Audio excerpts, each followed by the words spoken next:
કેન્દ્રીય જળશક્તિ મંત્રી C R પાટીલે સ્વચ્છતા અભિયાન અંતર્ગત સાફ સફાઈ કરી ભટાર વિસ્તારમાં આવેલ ઉમરાવનગર ખાતે હાથ ધર્યું સફાઈ અભિયાન। જાહેર રોડ પર મંત્રીએ લગાવી ઝાડુ। પાલિકા કમિશનર એમ નાગરાજન પણ સફાઈ અભિયાનમાં જોડાયા। પ્રધાનમંત્રી નરેન્દ્ર મોદીના સુરત આગમન પૂર્વે સ્વચ્છતા અભિયાન શહેરીજનોને સ્વચ્છતાનો આપ્યો સંદેશ।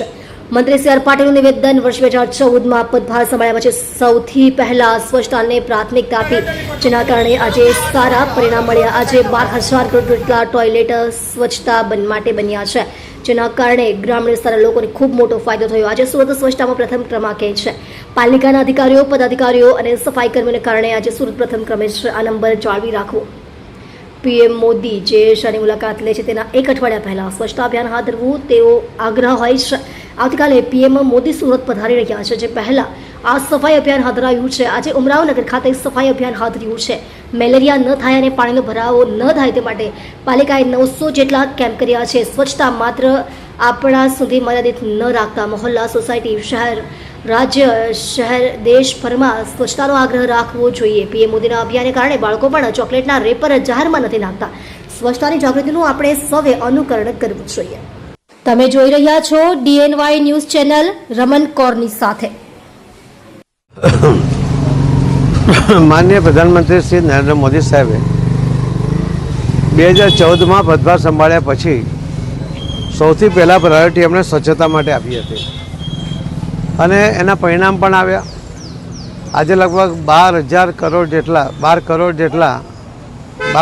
જેટલા જે ટોયલેટ બન્યા છે એ પણ સ્વચ્છતા માટેની અત્યંત આવશ્યકતા હતી અને ગ્રામીણ વિસ્તારોમાં એના કારણે પણ ખૂબ મોટો ફાયદો થયો।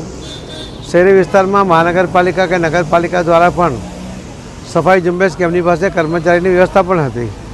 સુરત મહાનગરપાલિકામાં આજે જ્યારે સ્વચ્છતાનું પહેલું બિરુદ પ્રાપ્ત કર્યું છે ત્યારે સફાઈ કર્મી સુરત શહેરના એમના અધિકારી, પદાધિકારી બધાએ મળીને જે મહેનત કરી છે એના કારણે આ પ્રથમ નંબરે આજે સ્વચ્છતામાં સુરત છે। આ નંબર જાળવી રાખવો અને અલગ અલગ સમયે આવી સફાઈ ઝુંબેશ કરતા રહેવું।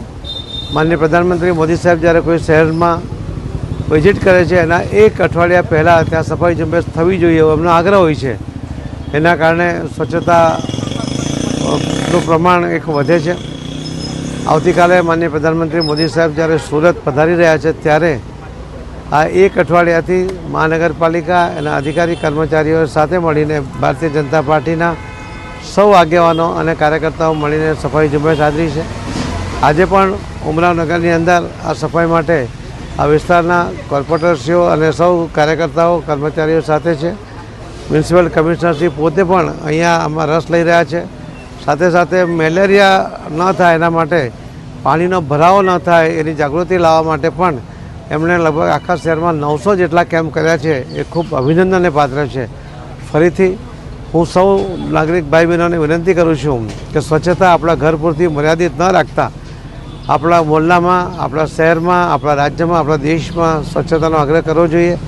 આજે બાળકો પણ જાગૃત થયા છે મોદી સાહેબના અભિયાનને કારણે। હવે ચોકલેટ ખાઈને રેપર એ લોકો ગમે ત્યાં નથી નાખતા, ત્યારે આપણા સૌની તો ખાસ વિશેષ ફરજ છે કે આપણે પણ એમની જે જાગૃતિ આવી છે એનું અનુકરણ કરવું જોઈએ। ધન્યવાદ।